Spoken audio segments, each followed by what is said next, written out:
is up, everybody? Welcome to NFTs in the Arena with your host Michael Savides and Jonathan Bagley.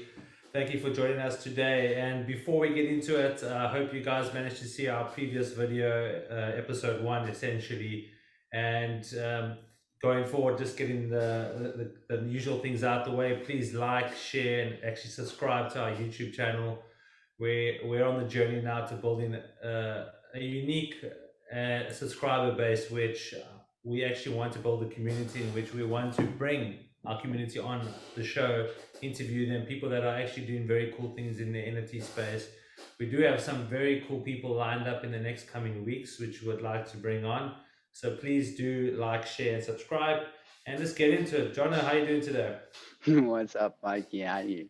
I'm great, I'm dude. good. I'm good, man. I'm good. So the last time when we were chatting, we were speaking about many things, but one of the key things was why and what is an NFT white label marketplace. And the reason why Yes. we focused that particular episode on that was because we at Sports Find are effectively offering that as a service to our clients. But more so, what I wanted to actually first cover from the outset today, and we'll get into everything else, is the news that our South African compatriot, Mr. Elon Musk, has That's a, just bought, yeah, Twitter for $44 billion.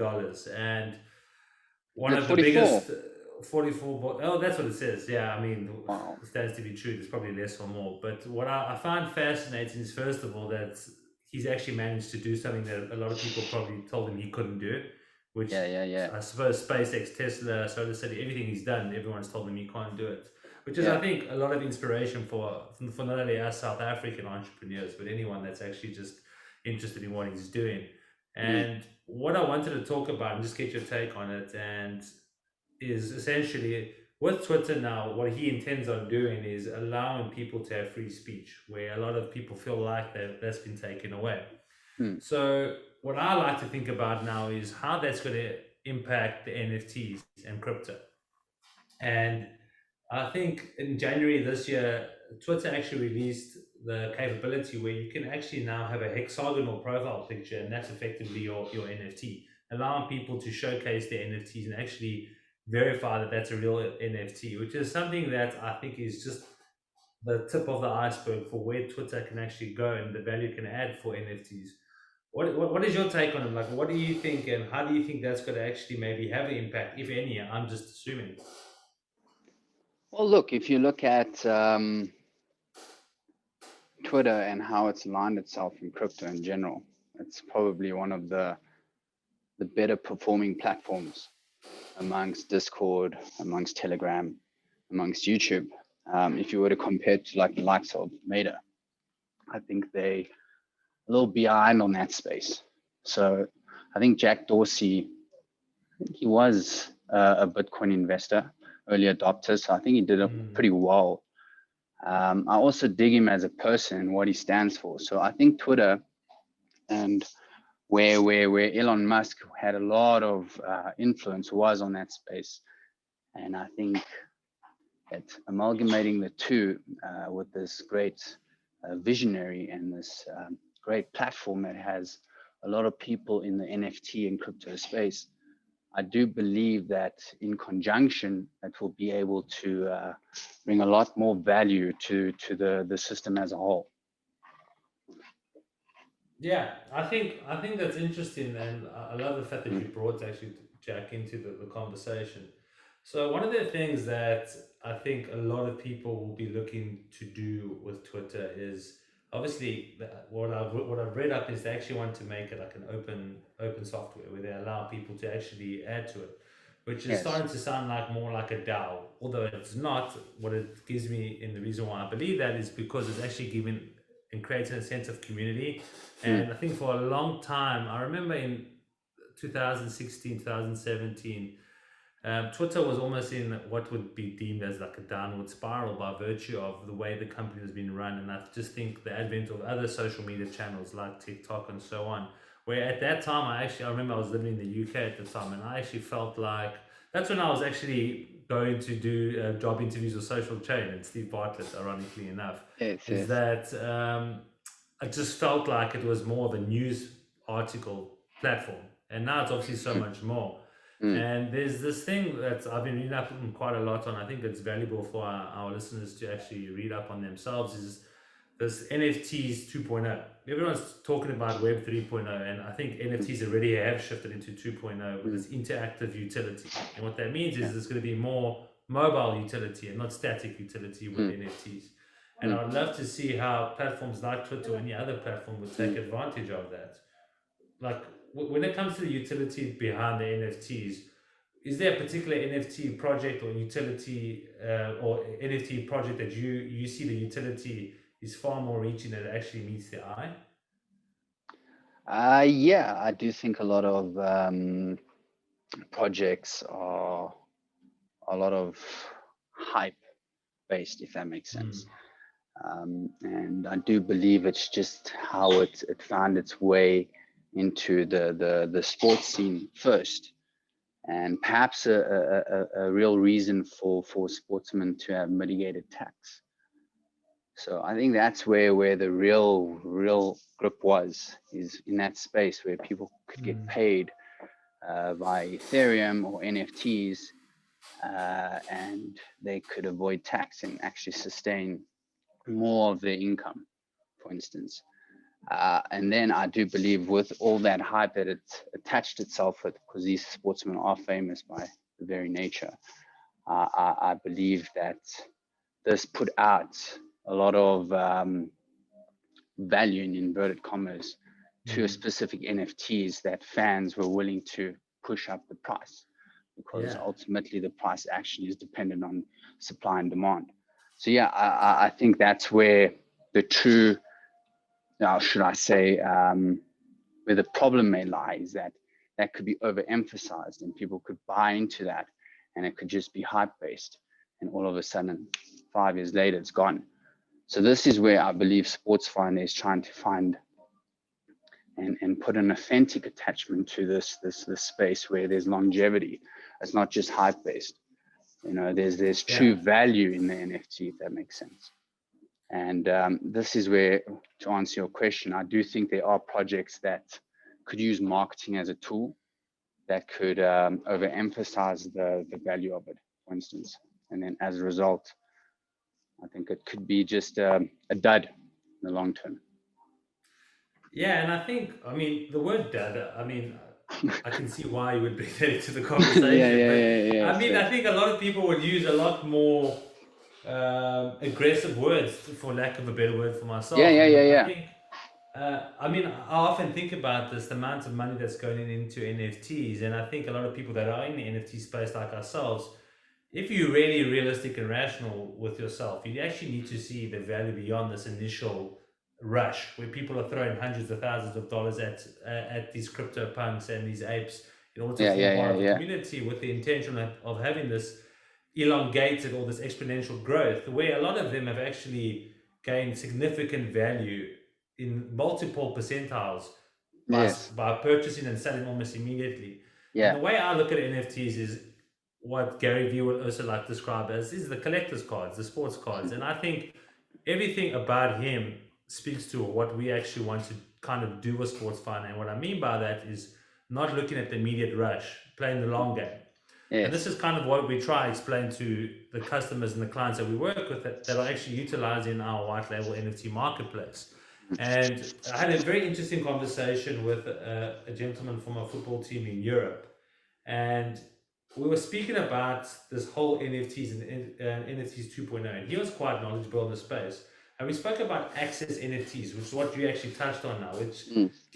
gives users, fans, audiences access to an exclusive experience, online and offline, which can include events with sports stars, celebrities, premium content, which I'm starting to see a lot of YouTube channels doing now with their memberships, showing exclusive content to members that are forming part of their communities. Yeah, yeah, yeah, And yeah. It's the very last thing that tribal. we, it's very, and I think the world Yeah, is moving towards that for the definitely. good, or at least the digital world, right? But it's Yeah. kind of interesting if you think about it, because obviously now with the metaverse and people going into these digital worlds and forming their own communities, essentially visually with people from all Mm. around the world, different demographics, different ages, Yeah. different backgrounds, Mm. which is of course incredibly fascinating, and it's only going to be interesting to see where that actually materializes.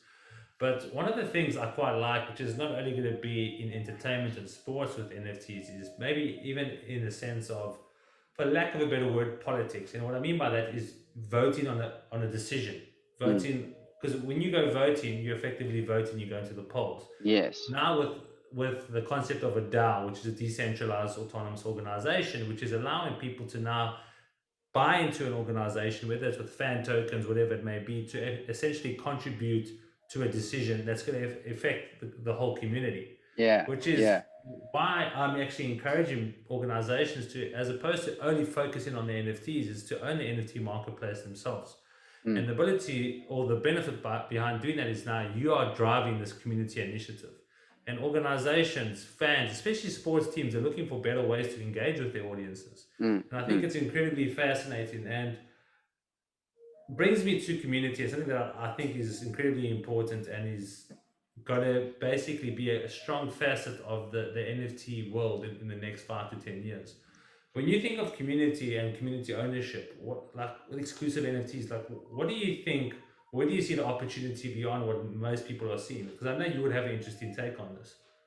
Yeah, I think just by listening to what you said, something came to mind with your initial question with Elon Musk and buying Twitter. Now, if you were to see that and bring in that mechanism of attaining democracy, attaining all these facets of livelihood that can be, like you say, streamlined through NFTs, crypto in general.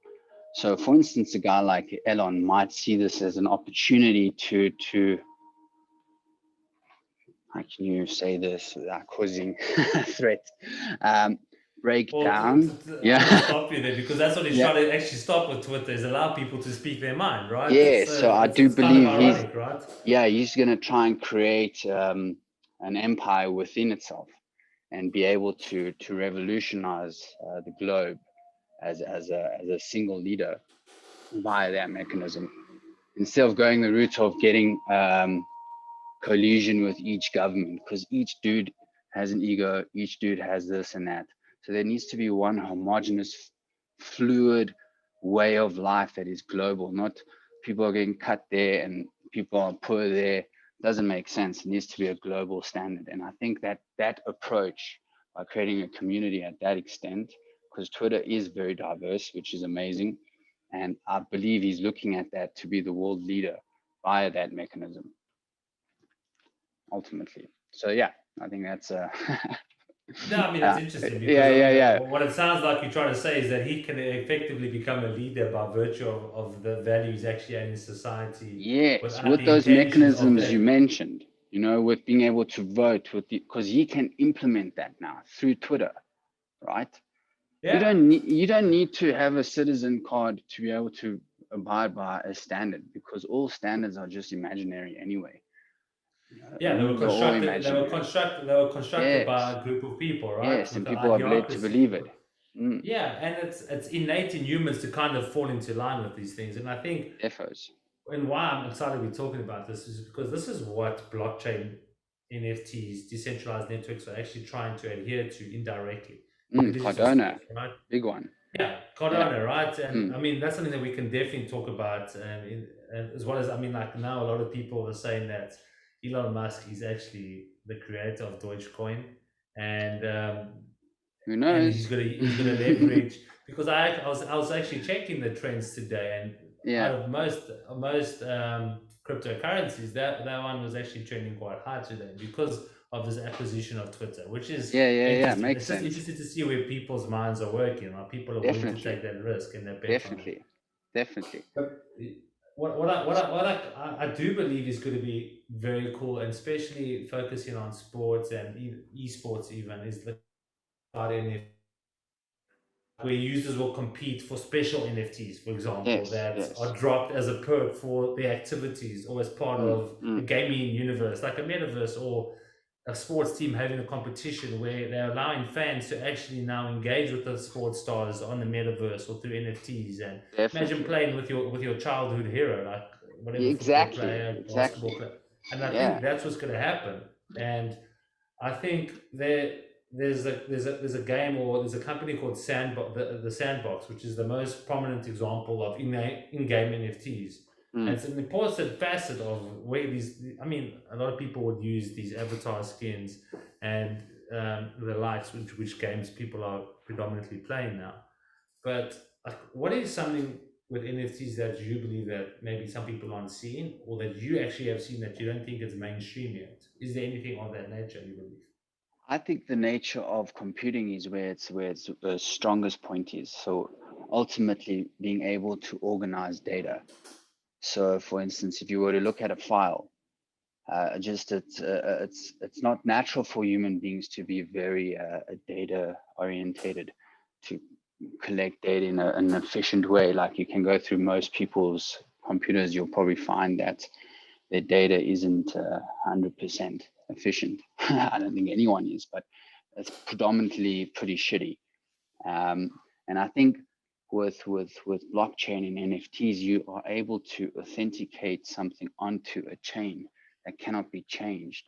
And to compute that is now this is where it's linking that piece anywhere in this vector sphere, for instance, to a computer.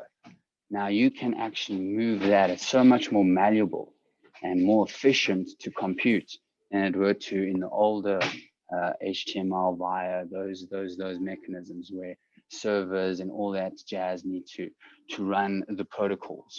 And I think now with blockchain, it kind of just creates efficacy in that space. How we can compute and how we can transact is going to be so much more efficient, you know. So yeah. Yeah, no, I think it is interesting, but Yeah. just tell your guests there that they can come join us actually and get their take on the NFTs. But yeah, the interesting thing that I'm also finding with Sports Fund and working in the space and just Mm, listening to people is actually the lack of knowledge around NFTs, and it's at no fault to anyone else. I just also think that with anything where there's this massive uplift and attraction towards something, skepticism naturally will rise in parallel. And I think yes. a lot of organizations that actually have the funds to actually take on a project where they can create their own NFT marketplace and actually have full control of that NFT marketplace, where they can actually track the lifetime value of that NFT in which they've listed, whether it's an athlete, whether it's a fan token to an event. And what I think will be important, especially for sporting organizations, is providing fans and audiences, especially ones that cannot actually attend the games live, the Mm, opportunity to get a deeper engagement and delve deeper into what the sports club actually represents, and as well as the athletes that form part of that through experiences. And it goes back to the membership and exclusivity. And I think a company now like Twitter is going to leverage that in a way in which we cannot fathom right now. And it actually excites me because if you're having someone like Elon Musk driving this organization and the vision that he has, and I would use the word audacity in which he actually applies in his everyday life to do the things that people say he cannot do. It's interesting to see where an NFT, crypto, blockchain can actually go with someone driving such a prestigious community. I mean, it's a global community, Twitter, right? It's like he described it as a town hall where people come and actually share information, but now mm. that information will not be censored or obscured. Yes, And I yes. think that's what the reason why I'm honing in on that idea is because that's what I believe NFTs and blockchain and crypto actually represent: the inability to imitate data, steal data, or whatever it may be. And I think this is something, one of the biggest value as I think utilizing Sports Finder and our NFT marketplace can be, is because of something like this. Is that you are getting in early and you're actually going to have the ability to set the standards for what future NFT marketplaces and NFTs can look like. This, yeah, this is that's the advantage of being an early adopter. Um, Look, I think with this space, there's so much opportunity to lose as well. So a guy like Musk is just as advantageous. This may be, it could be a huge disadvantage. Who knows? He's opening himself up to huge competition in the space as well. And I do believe linking it to the average individual is where the biggest discrepancy lies. And this is perhaps why a lot of the crypto space is predominated by um, rich white people, if that makes sense, predominantly male, because Okay. of the mechanism of on ramping. So this is where I believe diversifying the space is where Twitter can apply a lot of value. You get where I'm coming from, like especially with females, because there's a lot of, if you look at it, I think there's like 16% of investors are female, and 5% are black females. So that's quite substantial. And Twitter is very dynamic, and Musk knows this. And to be able to unramp the average person on Twitter as an easy way, because you can avoid gas fees, all that jazz, because that's where I believe he's going to try and find a contingency plan, already has one, via Doge or via the same way they split shares, just to be able to offer a cheaper price to a retail investor, for instance. There's so many ways people can do this. They can create funding pools, which people can invest in the same way the pension fund works.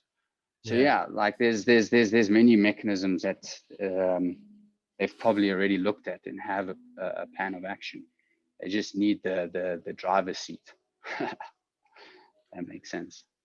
Yeah, no, I mean, I totally agree. And I think speaking to your point of where I think a white dominated industry, I mean, it's very common, even particularly living here in the United States. And I think one with Startup Grind, where I'm the chapter director in Los Angeles, a few weeks ago, along with the chapter director for West Hollywood, Jamila, we hosted an event for International Women's Day where we only had women on the panel and all doing very, very cool things. And there's a lady by the name of Lisa Yu, who's a friend of mine, which we'll bring onto the podcast, where she's actually a crypto investor. She's actually helping a lot of women in the tech and crypto space find investment as well as get into the space and add their value. And I think this is why I believe a decentralized network or blockchain is actually going to change the game, and it is changing the game. Definitely. And like I think what you were talking about is with Twitter, what I think they will introduce will be a form of a blockchain, because I think one of the biggest issues on Twitter over the years is these bots and these fake accounts causing issues. And I think I've actually seen an NFT project where someone built up all this hype using Twitter, and there's actually a Yes. fraudulent scheme where the people lost a lot of money, and that person actually effectively had gained over $1 million. And the thing is, like now, when you go into these worlds that are uncensored and unverified, it's difficult to track that now, which I believe something like a blockchain technology on a amalgamated or somehow brought Yes. into the Yes. Twitter world will be incredibly fascinating. And I think the Definitely. natural thing people will talk about is smart contracts. But Definitely. imagine the ability to transact on Twitter with another individual through a Yes. blockchain, and it can be anything, right? It can be the purchase of a vehicle, a purchase of a ticket to a game. Because I was actually reading an article, I think when was it? The other day, and they were talking about how the utilization of blockchain was actually, I mean, already being utilized by some entertainment and ticketing companies 5 to 10 years ago to avoid people scalping tickets. We all know about Mm-hmm. that and how Yeah. people would sell fake tickets. And the utilization of a blockchain technology effectively reduces the risk of that happening, because you can track every timestamp of Definitely. who owns it or Definitely. where it is. And I Definitely. think it's going to be incredibly interesting to see where Twitter goes and where the vision of Elon Musk actually lies, because I would imagine now he's very involved and heavily invested in the crypto space, Mm. to see what he believes he can add to a already incredible platform that has millions and millions of users. Yeah. Look, I think once, if that merger is going to happen, bringing a Web 2.0 protocol onto Web 3, I do think he'll need to launch a white paper just to stipulate what his vision is. This space does render that necessary. I think purely because it's populated with a lot of individuals that look at things very intrinsically. You know, they think about things logically and analytically. You'll find a lot of software devs, like the early adopters in crypto, were more your smart web IT people, you know, that were in this space. That space was exciting and created curious ventures for people of that nature. And I think that's where it's at, and hence why the main guys in the space want to read these things to see where their money is going and where their investment's going. Look, if Twitter were to just say launch this bridge, for instance, and anyone on Twitter can link their credit card and buy into this blockchain space, then I think then it's sorted, dude.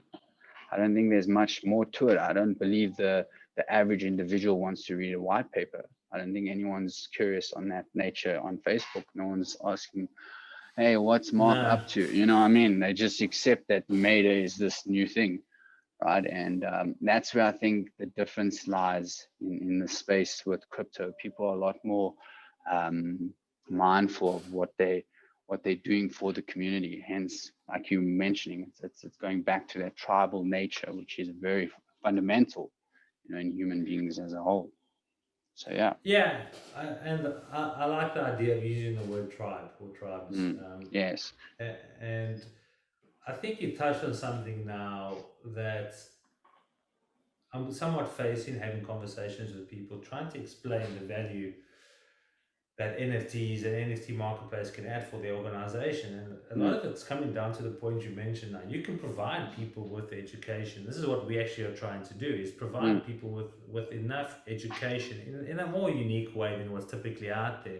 And I find, like, you're talking about writing a white paper. I remember when Elon Yes. Musk did write a white paper for the Hyperloop, right? Where Oh he wow. effectively, That's, I didn't even know that.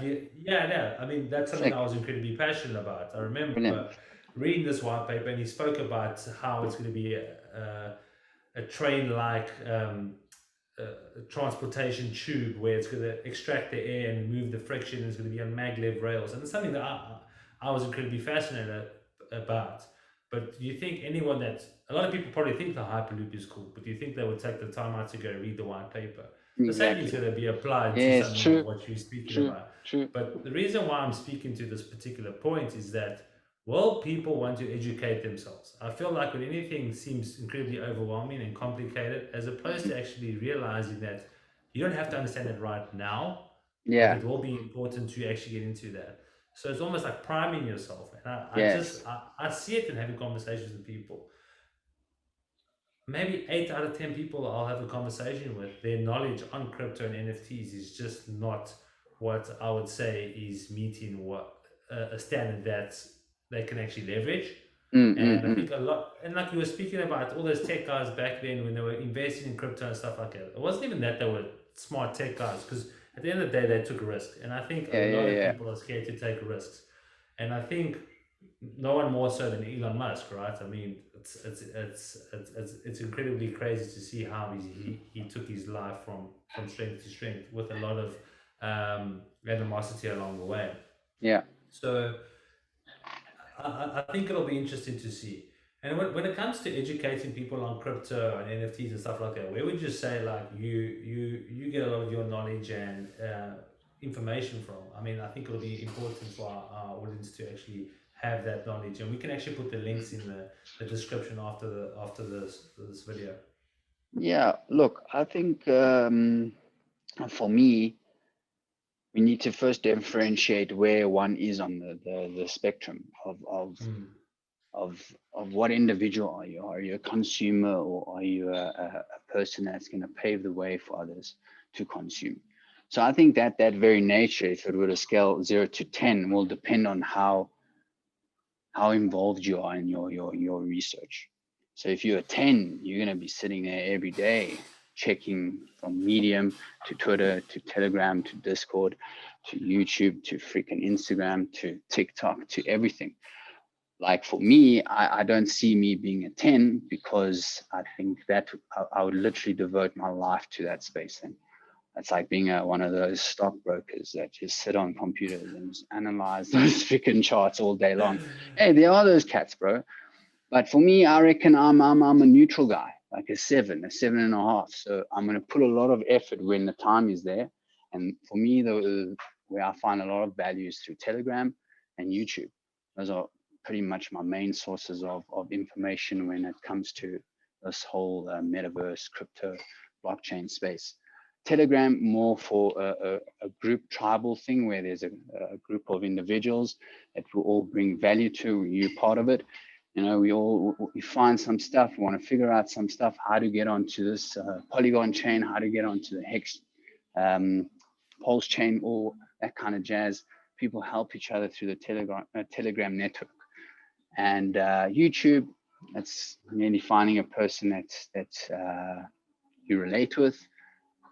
For me, I like to see virtuous gestures in the individual. And that's even he doesn't need to be the most knowledgeable, or she doesn't need to be the most knowledgeable person. It's just about, you know, bring me some value through being a human being. That's all. And the bonus is the information that they provide. And that's how I look at it. So I don't have many people in the crypto space. I look at Richard Hart, which is the guy that owns Hex, Pulse Chain, and Pulse Swap. The dude from Cardano, Charles Hoskinson. I check out his YouTube page. He's freaking inspirational, man. He's like the Steve Jobs of crypto. And that guy sits in front of the webcam and chats like a normal day. It's like you just listening to. It's like, you know, you just gotta listen to your dad, bro. Just listening. Oh man, it's so inspiring. Just Yeah, imparting knowledge. yeah, No, it's a brilliant. I love that, man. I love Yeah, that, and man. I think this is what I actually want to achieve with this. It's Mm. not only us just talking shit, to be honest. It's Yes, actually yes, us imparting some knowledge and creating fun exactly. along the way and bringing people along on this journey, because this is just the 100%. beginning. And Yeah, I think, having said that, Jonathan, thanks for your time again, dude. awesome, Always my a man. No, pleasure. it was brilliant. I'll see you next week. And to everyone that's listening, Yeah. thank you so much. Please like, share, and subscribe. We are growing our community. And if you have the time, go check our social media channels out, the TikToks, the Instagrams, and the likes. We do share some very cool content. And as we grow and as we establish ourselves more in this space, we'll be sharing a lot more relevant content and educational content on this space, because it is still a relatively new space. And something that I'm incredibly excited about is bringing on Mm. guests. And Jonathan and I can actually learn from these guests, guys doing very cool things here in the United States or in the UK. So yeah, Mm. thanks everyone. Amazing. Jonathan, Brilliant. any parting words? Oh man, just venture with love and bliss. That's There all. you go, everybody. Take Shot. care. Take Much care. love. Ciao. All right, cheers.